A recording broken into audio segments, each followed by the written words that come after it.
أعوذ بالله من الشيطان الرجيم.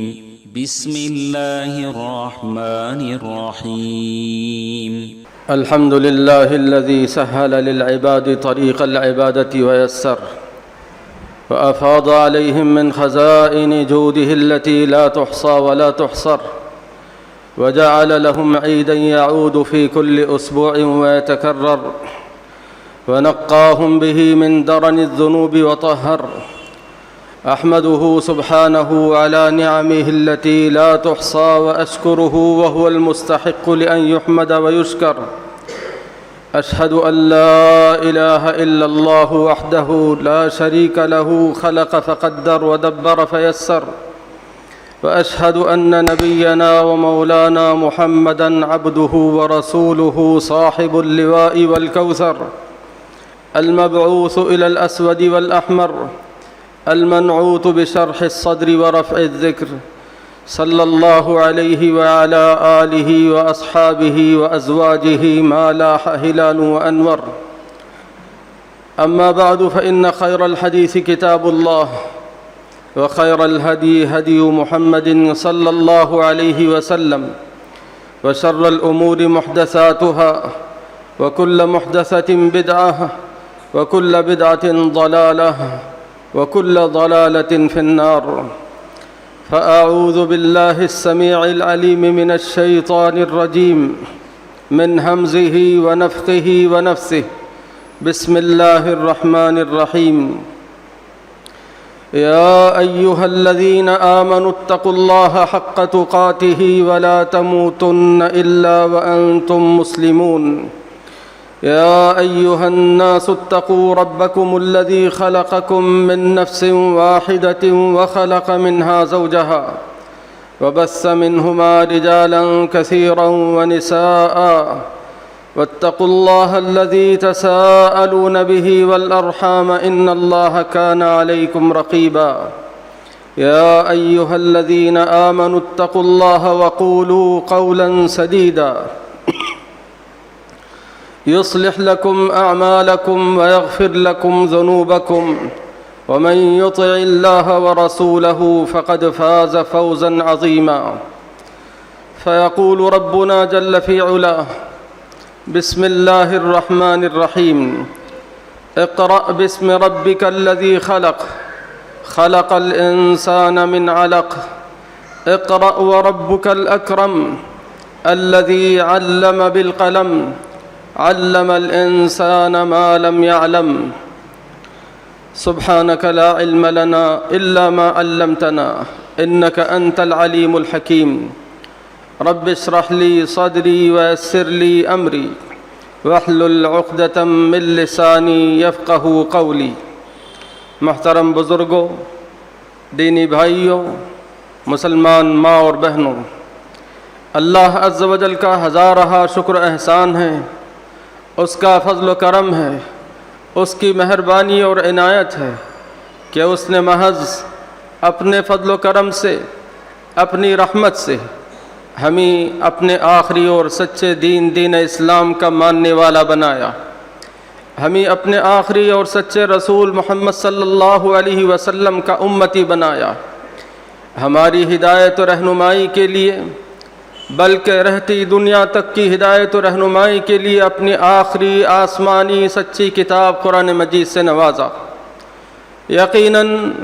یہ سب اتنی بڑی بڑی نعمتیں اور انعامات ہیں کہ ہم میں سے ہر مسلمان مرد عورت کو اللہ کا شکر بجا لانا ہے، اور شکر سب سے پہلے دل کے اعتراف اور اقرار سے ہوتا ہے، پھر دوسرے نمبر پر زبان سے اقرار اور اعتراف، پھر تیسرے نمبر پر ان نعمتوں کا صحیح استعمال اور ان نعمتوں کی قدردانی۔ اللہ عز و جل مجھے، آپ کو اور سب مسلمان مرد عورت کو دین اسلام اور ان جیسی بڑی بڑی نعمتوں کی صحیح معنی میں قدر کرنے اور ان کے مطابق زندگی گزارنے کی سعادت نصیب فرمائے، آمین وباللہ التوفیق۔ محترم حاضرین، میں نے ابھی آپ کے سامنے سورہ علق کی ابتدائی 5 آیتیں تلاوت کی ہیں۔ سورہ علق کی ابتدائی 5 آیتیں ہم سب جانتے ہیں، مرد حضرات جانتے ہیں، عورتیں جانتی ہیں، حتیٰ کہ بچے اور بچیاں بھی جانتی ہیں کہ یہ 5 آیتیں نبی کریم صلی اللہ علیہ وسلم پر پہلی وحی کے موقع پر نازل ہوئیں۔ جب نبی صلی اللہ علیہ وسلم 40 سال کے ہوئے، آپ غار حرا میں تھے، اللہ رب العزت کی طرف سے جبرائیل علیہ السلام آپ کے پاس آئے اور جبرائیل علیہ السلام نے نبی صلی اللہ علیہ وسلم کو پڑھنے کے لیے کہا۔ نبی صلی اللہ علیہ وسلم نے کہا، جواب دیا کہ میں تو پڑھا لکھا نہیں ہوں، مجھے پڑھنا نہیں آتا ہے۔ جبرائیل علیہ السلام نے نبی صلی اللہ علیہ وسلم کو اپنے سینے سے لگایا اور بھینچا، کہا پڑھو۔ دوبارہ بھی نبی صلی اللہ علیہ وسلم نے وہی جواب دیا۔ جبرائیل علیہ السلام نے بھی دوبارہ وہی کام کیا۔ پھر تیسری مرتبہ آخر کار جبرائیل علیہ السلام نے اللہ کے حکم کے مطابق نبی صلی اللہ علیہ وسلم کو اللہ کی طرف سے نازل شدہ 5 آیتیں، سورہ علق کی ابتدائی 5 آیتیں سکھائیں اور پڑھ کر سنایا۔ فرمایا اقرأ بسم ربک الذی خلق، پڑھیے اے محمد صلی اللہ علیہ وسلم، اقرأ بسم ربک الذی خلق، اپنے اس رب کے نام سے، اپنے اس پروردگار کے نام سے، اپنے اس پالنہار کے نام سے جس نے پیدا کیا۔ بسم ربک الذی خلق، پھر فرمایا خلق الانسان من علق، اس نے انسانوں کو جمے ہوئے خون سے پیدا کیا، خون کے لوتھڑے سے پیدا کیا، جمے ہوئے خون سے پیدا کیا۔ خلق الانسان من علق، اقرأ وربک الاکرم، اے محمد صلی اللہ علیہ وسلم آپ پڑھیے، آپ کا پروردگار بہت بلند و بالا اور برتر ہے۔ وربک الاکرم الذی علم بالقلم، وہی رب، وہی ذات جس نے قلم کے ذریعے لکھنا پڑھنا سکھایا، وہی ذات جس نے قلم کے ذریعے لکھنا پڑھنا سکھایا۔ اور آخری آیت انسان کو وہ سب باتیں سکھائیں، وہ سب باتیں بتائیں جسے وہ نہیں جانتا تھا، جو اسے نہیں معلوم تھی، ایسے تمام باتیں اللہ رب العزت نے اسے سکھایا۔ محترم حاضرین، نبی کریم صلی اللہ علیہ وسلم کو پہلی وحی کے موقع پر یہی 5 آیتیں ملی تھیں، پہلی وحی میں یہی 5 آیتیں نازل ہوئی تھیں۔ اقرأ بسم ربک الذی خلق، خلق الانسان من علق، اقرأ وربک الاکرم الذی علم بالقلم، علم الانسان ما لم يعلم۔ یہ کوئی نئی باتیں نہیں ہیں، ہم میں سے ہر کوئی جانتا ہے کہ نبی کریم صلی اللہ علیہ وسلم کو نبی بنائے جانے کے بعد قرآن مجید کی پہلی یہی 5 آیت تھی جو نازل ہوئی۔ اب آئیے ان آیات کے بارے میں کچھ باتیں معلوم کرنے کی کوشش کرتے ہیں۔ دیکھیے، نبی کریم صلی اللہ علیہ وسلم کو اللہ عز و جل پڑھنے کا حکم دیتا ہے، اقرأ بسم ربک الذی خلق، اور پھر آگے کی آیت میں بھی اقرأ وربک الاکرم۔ گویا ان 5 آیتوں میں 2 مرتبہ اللہ عز و جل اپنے نبی محمد صلی اللہ علیہ وسلم کو پڑھنے کا حکم دیتا ہے۔ اب ہم پڑھنے کا، تعلیم کا فائدہ کیا ہے، اس کی اہمیت کیا ہے، اس کی ضرورت کیا ہے، انسان کے لیے، انسانی معاشرے کے لیے، انسان کی دنیا کے لیے اور انسان کی آخرت کے لیے تعلیم کی ضرورت اور اہمیت کیا ہے، معلوم کرنا چاہتے ہیں تو ہمیں ذرا اپنے آپ کو 1450 سال پہلے لے کر جانا پڑے گا۔ جس وقت یہ آیتیں اتری، ہم اور آپ جانتے ہیں کہ وہ جاہلیت کا زمانہ تھا، نبوت سے پہلے جو زمانہ ہے، نبی صلی اللہ علیہ وسلم کی بعثت سے پہلے، آپ کو نبی بنا کر بھیجے جانے سے پہلے جو زمانہ ہے وہ جاہلیت کا زمانہ کہلاتا ہے۔ اس زمانے میں کیا ہوتا تھا، لوگ کیا کرتے تھے، کس قسم کی چیزوں کی عبادت کرتے تھے، ان کا مشغلہ کیا تھا، آپس میں کس طرح زندگی گزارتے تھے، یہ سب اگر ہم معلوم کر لیں، یہ سب باتیں معلوم ہو جائیں تو ہم صحیح معنی میں علم کی قدر کو پہچان سکتے ہیں، علم کی اہمیت کو پہچان سکتے ہیں، علم کی ضرورت کو پہچان سکتے ہیں۔ زمانے جاہلیت میں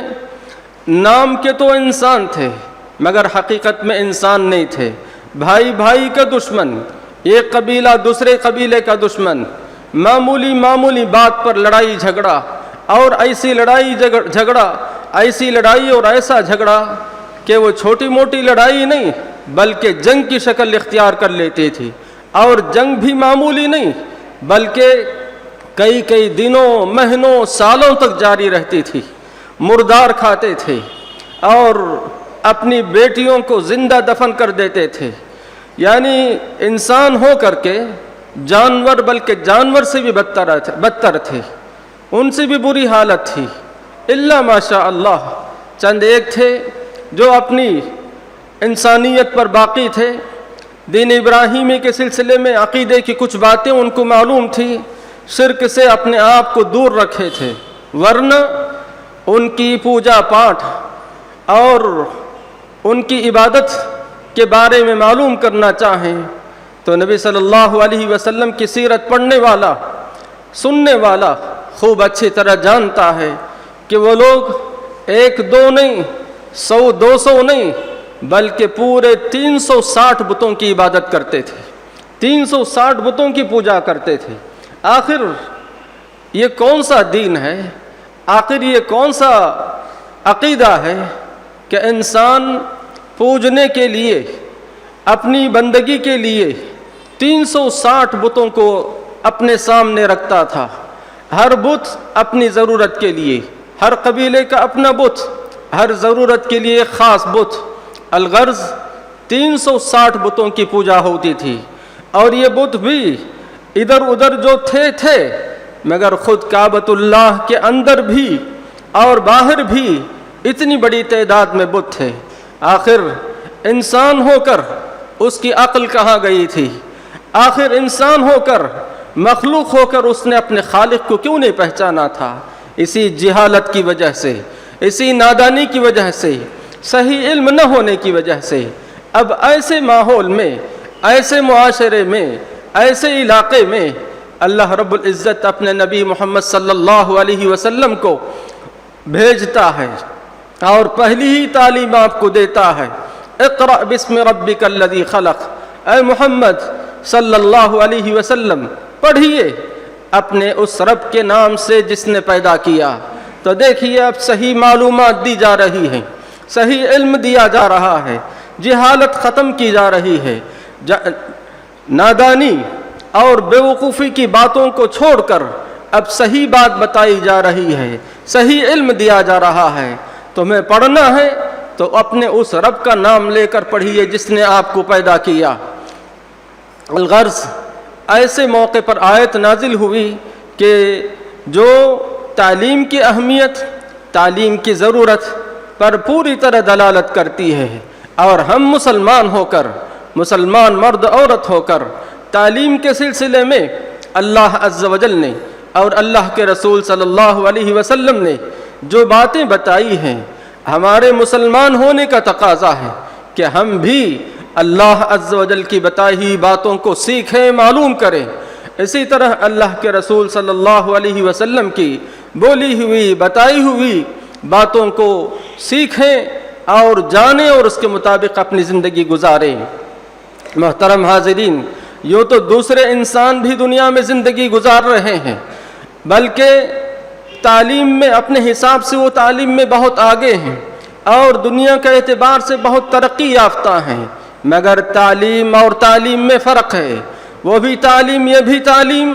ایسا نہیں ہے، مگر تعلیم اور تعلیم میں فرق ہے۔ اللہ رب العزت اس فرق کو بھی قرآن مجید میں بتاتا ہے۔ ایسا علم جس سے انسان، مخلوق اپنے خالق کو پہچانے، اس کی رحمتوں کو دریافت کرے اور اس کی عظمتوں کو معلوم کرے اور اس سے ڈر کر صحیح زندگی گزارے، جیسے اس کی رحمت کی امید رکھتا ہے، اسی طرح اس کے عذاب سے بھی باخبر رہے اور عذاب والی باتوں سے، کاموں سے اپنے آپ کو بچائے۔ قرآن مجید بتاتا ہے، اور ایسی جانکاری رکھنے والوں کو، ایسی صحیح معلومات رکھنے والوں کو اللہ رب العزت علماء کہتا ہے، علماء کہتا ہے۔ آج کل کی اصطلاح اپنی جگہ، کسی معروف مدرسے میں، کسی معتبر مدرسے میں طالب علم پڑھ لیا، 8 سال 6 سال 10 سال، بہرحال اسے عالم ہونے کی سند دی جاتی ہے، یہ عالم اپنی جگہ۔ مگر جو بھی آدمی اپنے خالق رب ذوالجلال کے بارے میں معلومات حاصل کرے، اس کی رحمتوں کو پہچانے اور اس کی رحمتوں کو حاصل کرنے کے صحیح راستے اپنائے، اسی طرح اللہ کی گرفت، اللہ کے قہار ہونے اور اللہ کے القوی عزیز ہونے پر پورا یقین رکھے، پورا ایمان رکھے اور اللہ کے عذاب سے بچنے کی کوشش کرے، اللہ کی گرفت سے، اللہ کی سزا سے اپنے آپ کو بچانے کا علم اس کے پاس ہو، ایسا آدمی بھی عالم کہلاتا ہے۔ اور اللہ رب العزت سورہ فاطر کی آیت میں انہی لوگوں کے بارے میں، ایسے ہی لوگوں کے بارے میں بتاتا ہے، انما یخشی اللہ من عبادہ العلماء، یہی لوگ ہیں جو بے شک علم رکھنے والے، اللہ سے ڈرنے والے ہوتے ہیں۔ حقیقت میں علم جو اللہ کی ذات کے بارے میں رکھتے ہیں، اللہ کی رحمت کے بارے میں، اسی طرح اللہ کی پکڑ اور سزا کے بارے میں رکھتے ہیں اور اس کے مطابق اپنی زندگی گزارتے ہیں، ایسے ہی لوگ عالم ہیں جو صحیح معنی میں اللہ سے ڈرنے والے ہیں۔ اب آئیے دوسرا پہلو جو قرآن مجید ذکر کرتا ہے، سورہ روم کی ابتدائی آیتیں، سورہ روم کی ابتدائی آیتیں، اور دیکھیے وہاں اللہ رب العزت فرماتا ہے، کافر لوگ دنیا کے بارے میں تو ظاہری علم، مادی علوم تو ان کو معلوم ہے، مگر آخرت کا علم ان کو نہیں ہے۔ لا وعد اللہ لا یخلف اللہ وعدہ ولکن اکثر الناس لا یعلمون یعلمون ظاہرا من الحیات الدنیا، وہ اللہ عز و جل کو، اپنے خالق کو نہیں پہچانتے، دنیا کی حقیقت کو نہیں سمجھتے، آخرت کی ابدیت کو، اس کے ہمیشہ رہنے کو نہیں پہچانتے۔ نیکی کرنے پر ثواب ملے گا، گناہ کرنے پر سزا ہوگی، ہم مریں گے پھر اللہ کے پاس کھڑے ہو کر ہم کو جواب دینا ہے، اللہ کے پاس سوال ہوگا، ہمیں جواب دینا ہے، یہ باتیں ان کو نہیں معلوم ہیں۔ مگر دنیا کے بارے میں سارا علم ان کو ہے، ان کو معلوم ہے کہ دنیا میں کیسے ہم کو اچھی طرح زندگی گزارنا ہے، کیسے کمانا ہے اور کیسے خوش رہنا ہے۔ دنیا حاصل کرنے کے سب طریقے ان کو معلوم، تجارت کے سب طریقے ان کو معلوم، اپنا فائدہ اٹھانے کا سب طریقہ ان کو معلوم، نقصان سے بچنے کے سب طریقے ان کو معلوم۔ اگر معلوم نہیں ہے تو صرف آخرت کا علم ان کے پاس نہیں ہے، اپنے رب کا علم ان کے پاس نہیں ہے۔ الغرض تعلیم ایک نہیں ہے بلکہ دو قسم کی تعلیم ہو گئی، ایک اللہ کی معرفت، اللہ عز و جل کے بارے میں صحیح معلومات اور اس کے مطابق زندگی گزارنا، اور دوسری چیز اللہ کو بھول کر، اللہ کو چھوڑ کر، اللہ کی تعلیمات سے منہ موڑ کر دنیا کا علم حاصل کر لینا، صرف دنیا کے پیچھے پڑ جانا، دنیا حاصل کرنے کے سب طریقے، سب گر اپنا لینا، یہ علم نہیں ہے۔ حقیقی علم تو یہ ہے، جب تک اسلام کا غلبہ رہا، جب تک اسلام کا غلبہ رہا، جس علاقے میں جب تک مسلمانوں کی حکومت رہی، علم میں کوئی تقسیم نہیں تھی، یعنی یہ دنیا کا علم ہے، یہ دین کا علم ہے، یہ دینی تعلیم ہے، یہ اسکولی تعلیم ہے، ایسی کوئی تقسیم نہیں تھی۔ مگر 18ویں صدی کے اواخر میں جب یورپ کے مختلف ممالک میں انقلابات آئے اور یورپی اقوام دوسرے ممالک کو اپنے قبضے میں کیے، اس کے بعد سے یہ تقسیم شروع ہوئی، یہ تقسیم شروع ہوئی۔ حقیقت میں اسلام میں ایسی کوئی تقسیم نہیں ہے، مگر اب زمینی حقیقت کے طور پر آپ دیکھیں گے کہ علم کو 2 حصوں میں بانٹ دیا گیا ہے، 2 حصوں میں اسے تقسیم کر دیا گیا ہے، دینی علم اور اسی طرح دنیوی علم۔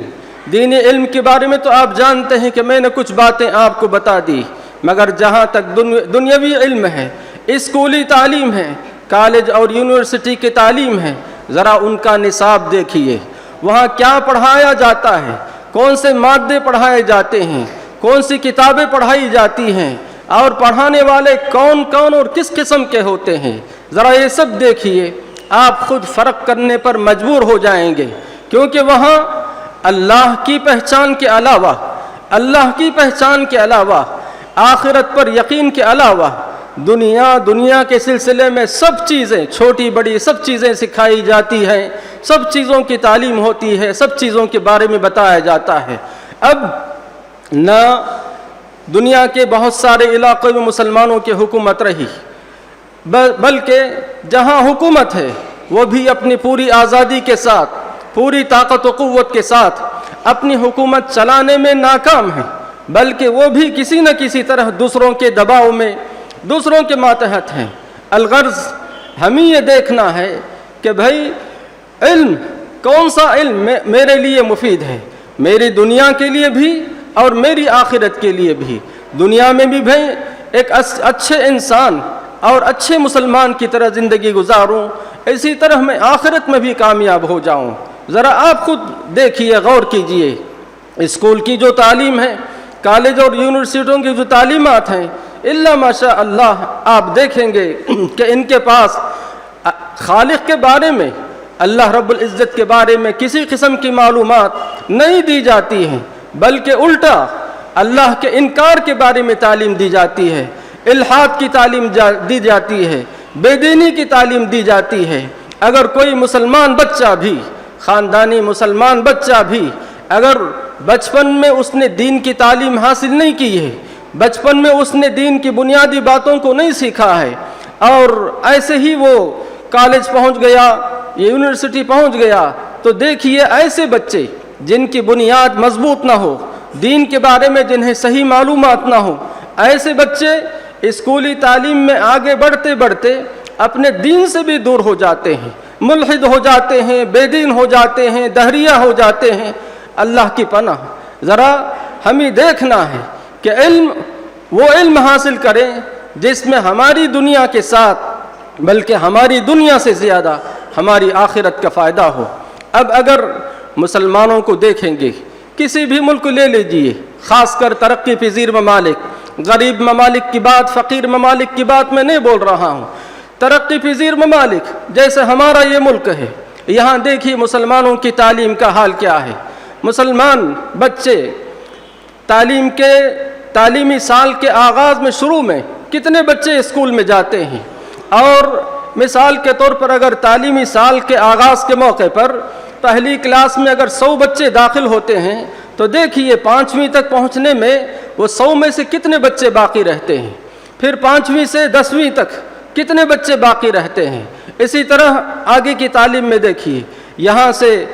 پہلی کلاس میں اگر 100 بچے تھے، جاتے جاتے مشکل سے 10-15 باقی رہتے ہیں۔ یہ معاملہ مسلمانوں میں بہت زیادہ ہے، تعلیم کے سلسلے میں سستی، غفلت، لاپرواہی بہت زیادہ اگر کسی قوم میں ہے تو مسلمانوں میں ہے۔ آخر کیا وجہ ہے؟ عام طور پر بتایا جاتا ہے کہ مسلمان غریب ہیں، ان کے پاس وسائل نہیں ہیں، ان کے پاس مال نہیں ہے۔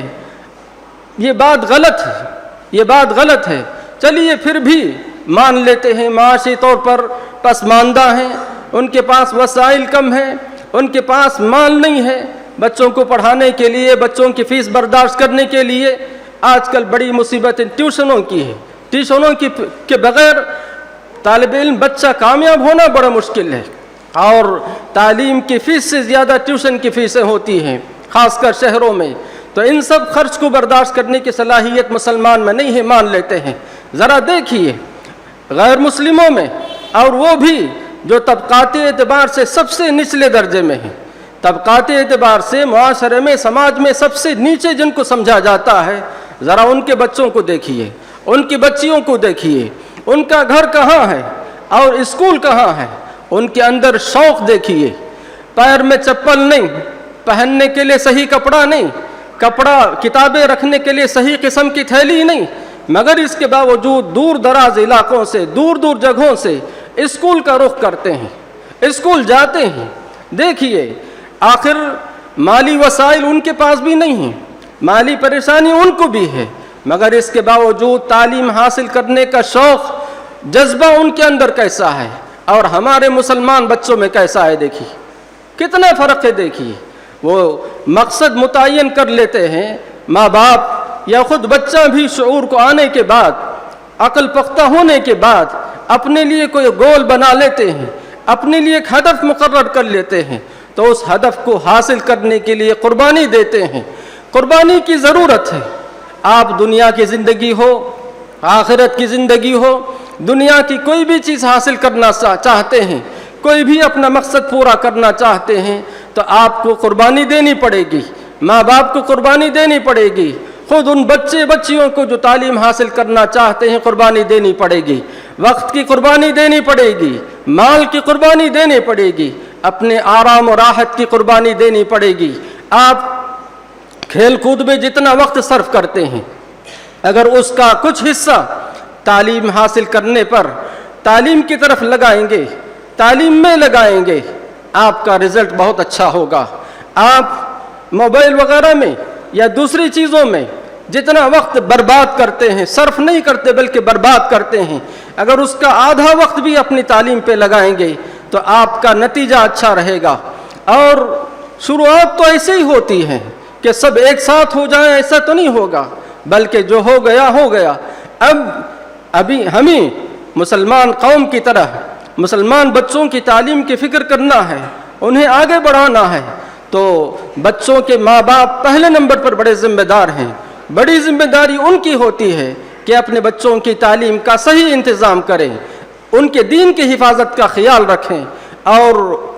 صحیح تعلیم ان کو دیں. اور اس سلسلے میں ان کو بھی قربانی دینی پڑے گی. دنیا کی دوسری چیزوں کے لیے، وقتی فائدے کے لیے، وقتی آرام کے لیے، راحت کے لیے قربانی دیتے ہیں. آپ اپنا مال خرچ کرتے ہیں، مگر تعلیم کا معاملہ ایسا ہے کہ اس سے آپ کے بچے کا مستقبل وابستہ ہے،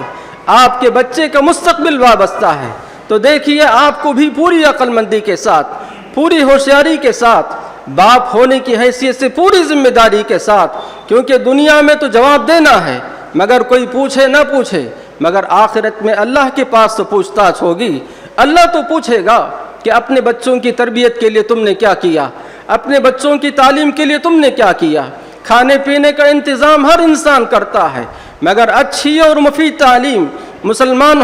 ہونے کی حیثیت سے ایسی تعلیم کہ میرا بچہ، ہمارے بچے دنیا کے ساتھ آخرت کی فکر کریں، دنیا بھی کمائیں تو اسلامی اصول کے مطابق، اللہ کی مرضی کے مطابق، اللہ کے رسول صلی اللہ علیہ وسلم کی بتائے ہوئے طریقے کے مطابق. تو ایسی تعلیم کا انتظام کرنا ماں باپ کی ذمہ داری ہے. صرف ماں باپ کی ذمہ داری نہیں ہے، اس کے ساتھ معاشرے کے مالدار حضرات جن کو اللہ نے حیثیت دی ہے، جن کے پاس اللہ نے دولت دی ہے، ان کی بھی ذمہ داری بنتی ہے. جہاں ان کے اپنے بچوں کی، اپنے رشتہ داروں کی بچی کا معاملہ ذمہ ان کے حق میں ہے، ان کا ذمہ ہوتا ہے، اسی طرح معاشرہ، سوسائٹی اور سماج کے بچوں کی تعلیم کی ذمہ داری بھی ان پر ہوتی ہے، کیونکہ اللہ نے ان کو مال دیا ہے، اللہ نے انہیں دولت مند بنایا ہے. تو ایسی صورت میں اپنی دولت کا کچھ حصہ، اپنے مال کا کچھ حصہ،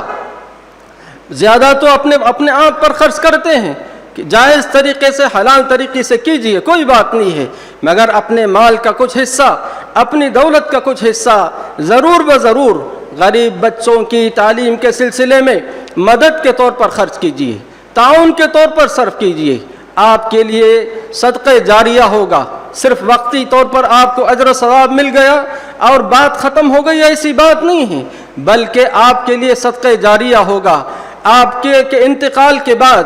آپ کی وفات کے بعد بھی یہ سلسلہ، اجر و ثواب کا یہ سلسلہ قیامت کی صبح تک آپ کے حق میں ہوتا رہے گا. ان باتوں کو سمجھنے کی ضرورت ہے اور سنجیدگی سے ماں باپ کو اپنے بچوں کی تعلیم کے بارے میں توجہ دینا ہے اور قربانی دینا ہے. مال کی قربانی، وقت کی قربانی، راحت کی قربانی دینا ہے. اسی طرح تعلیم حاصل کرنے والے بچے اور بچیاں بھی خالص دنیاوی تعلیم کے پیچھے پڑ کر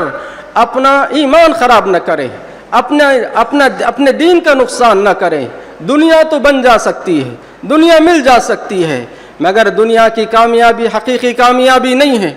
دنیا کی کامرانی حقیقی کامرانی نہیں ہے، یہاں کی خوشی حقیقی نہیں ہے، یہاں کی کوئی بھی چیز حقیقی نہیں ہے، ابدی نہیں ہے. ہر چیز فانی ہے خود یہ دنیا بھی فانی ہے۔ ہم مسلمان ہونے کی حیثیت سے، آخرت پر ایمان و یقین رکھنے والے ہونے کی حیثیت سے ہماری ذمہ داری ہے کہ تعلیم کے سلسلے میں بھی ہم اپنی آخرت کو اپنی نگاہ میں رکھیں۔ آخرت میں کامیابی کا پہلو ہمیشہ ہمارے سامنے رہے۔ آخرت کی کامیابی کے ساتھ دنیا کی کامیابی کام آ سکتی ہے، ورنہ آخرت کو بھول کر،